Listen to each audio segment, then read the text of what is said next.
Assalamualaikum warahmatullahi wabarakatuh. Berjumpa lagi dengan Fafara Channel.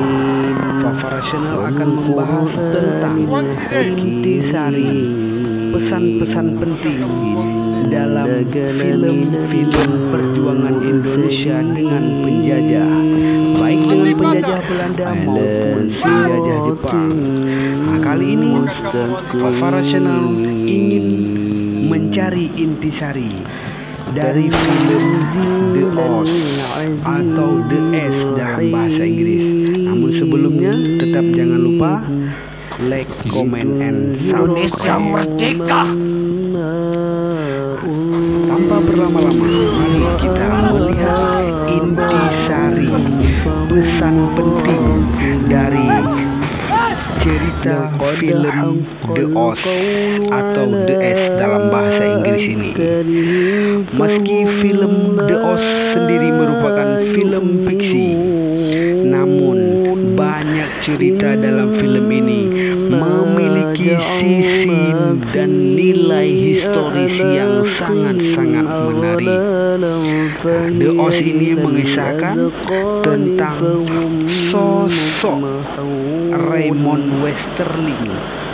Raymond Westerling ini adalah pemimpin Depot Special Troepen atau sering disingkat dengan DST. DST ini sendiri adalah satuan khusus militer negeri kincir angin atau Belanda.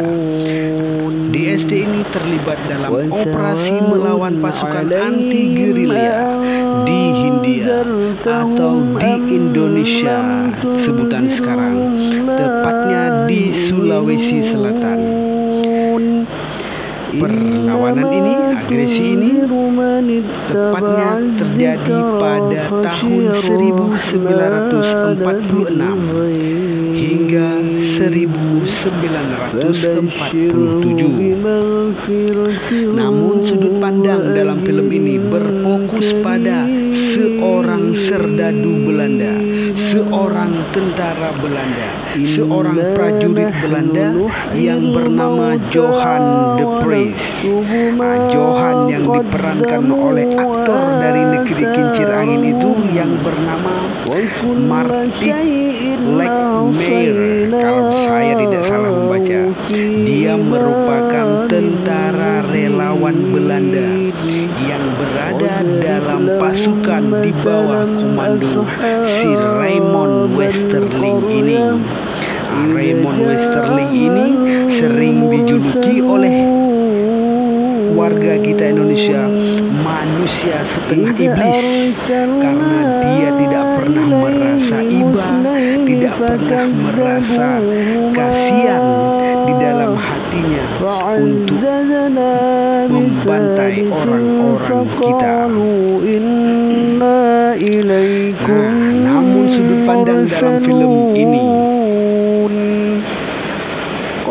sosok Johan de Vries ini adalah sosok yang punya hati, sosok yang merasa iba di saat melihat orang lain sengsara.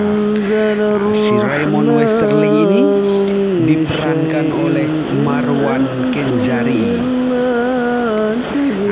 DST ini dikirim ke daerah koloni-koloni Belanda yang pada saat itu masih belum stabil. Film The Oz ini mengambil background atau latar belakang pasca kekalahan Jepang dalam Perang Dunia Kedua. Saat itu Belanda kembali menampakkan kakinya di negeri kita tercinta Indonesiaku dengan alasan ingin melindungi rakyat kita, menjaga kedamaian, menjaga keutuhan, menjaga perdamaian di tanah jajahannya. Di awal cerita, film ini memperlihatkan beberapa tentara Belanda, beberapa serdadu dari negeri kincir angin yang akan bersiap-siap untuk dikirim kembali ke daerah jajahan Belanda. Nah, Johan termasuk dalam gabungan tentara yang dikirim ke posko Semarang. Nah, Semarang pada waktu itu memang menjadi daerah koloni Belanda yang keadaannya masih belum stabil pasca konflik dengan Jepang. Di Semarang juga banyak sekali pemberontakan dari penduduk lokal yang sudah siap untuk menggaungkan kemerdekaan. Hormatku kepada warga Semarang pada waktu itu. Kita sebagai warga negara, kita sebagai rakyat Indonesia memang tidak mau ditindas oleh bangsa lain. Apapun kita, bagaimanapun kita tetap ingin satu, merdeka, merdeka, merdeka. Dan alhamdulillah dengan berkat rahmat Allah yang Maha Kuasa, sekarang kita sudah merasakan yang namanya merdeka. Salam hormat saya kepada para pejuang-pejuang Indonesia. Doaku selalu menyertaimu, wahai pahlawanku. Alasan orang Belanda pada waktu itu dalam cerita film Doos ini, mereka ingin mendamaikan Indonesia sebagai jajahannya. Namun alasan itu tidak memuluskan mereka untuk mudah diterima oleh bangsa Indonesia, karena bangsa Indonesia menilai orang Belanda itu cerdik alias cerdas dan licik. Nah, bahkan penolakan-penolakan yang paling keras juga banyak sekali melahirkan kelompok-kelompok ekstremis dalam negeri. Melihat keadaan ini muncul dalam pemikiran si Johan, sang tokoh protagonis ini, untuk memberikan berbagai macam bantuan bagaimanapun caranya, sehingga dia dapat mengambil hati dari penduduk Hindia atau Indonesia. Hingga suatu ketika pertemuan pertamanya dengan orang Turki. Orang Turki itu namanya Raymond Westerling, sang manusia iblis yang membantai warga kita Indonesia pada waktu itu. Mengawali semua itu serangkaian kerjasama mereka yang berujung pada sebuah pilihan. Konflik batin dari dalam hati si Johan ini, sang tokoh protagonis, datang dari Belanda ke Indonesia dengan misi yang dianggap si Johan ini mulia. Johan tak bedanya dengan jiwa-jiwa muda kebanyakan. Dia sebagai pemuda Belanda siap berkorban untuk melakukan sesuatu untuk negaranya. Namun sampai di Indonesia, tujuannya yang mulia berubah 160 derajat. Di camp di posko Semarang, si Johan ini hidup bagaimana dia tentara-tentara yang lain, juga berinteraksi dia dengan masyarakat-masyarakat sekitar. Mungkin pada saat itu dia merasa bangga karena dia sudah bisa mengambil bagian, dia sudah menjadi prajurit. Nah, Johan pada saat itu sudah menjadi orang kepercayaan si Westerling ini. Dia mulai menyadari sesuatu, keberadaan Johan bersama dengan prajurit lainnya ternyata lebih dari sekedar misi ingin melindungi tanah properti Belanda. Apa yang dilihat dan dirasakan si Johan di medan perang ini membuat keyakinannya pada kebijakan negara sendiri patut sangat dipertanyakan. Apalagi setelah sosok si Johan ini melihat tembakan demi tembakan kepada warga kampung yang dituding oleh si Westerling ini sebagai pemberontak. Penembakan warga kampung ini menyisakan kekesalan, kekecewaan, dan rasa bersalah yang sangat-sangat mendalam dalam hati si Johan. Dari sinilah mulai diperlihatkan konflik batin dari sosok Johan.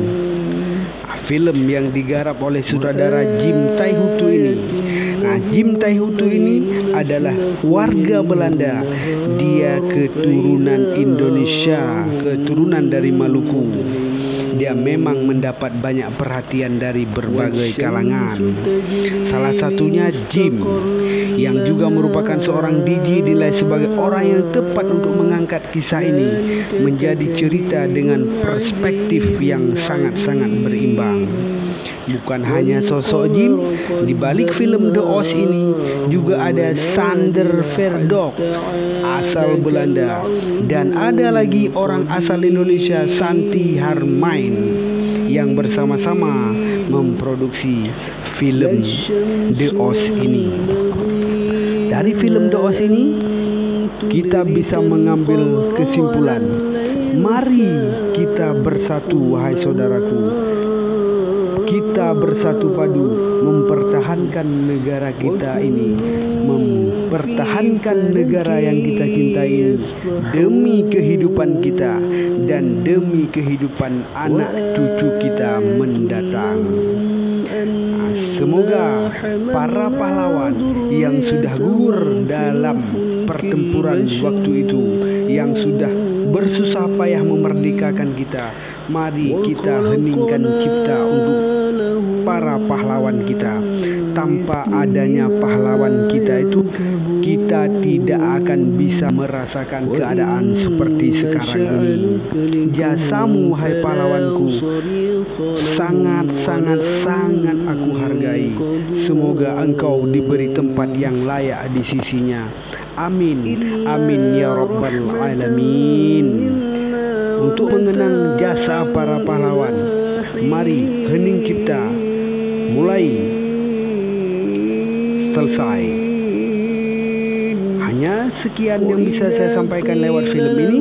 Nanti kita sambung dari film-film sejarah yang lain tentang sejarah kita melawan penjajah di tanah yang kita cintai ini. Ini sengaja dengan backsound Yasin.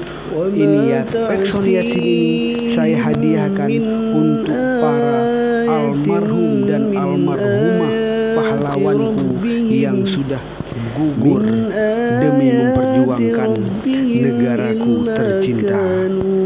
Semoga engkau mendapat ridha dari Allah Subhanahu wa Ta'ala, Tuhan yang Maha Kuasa.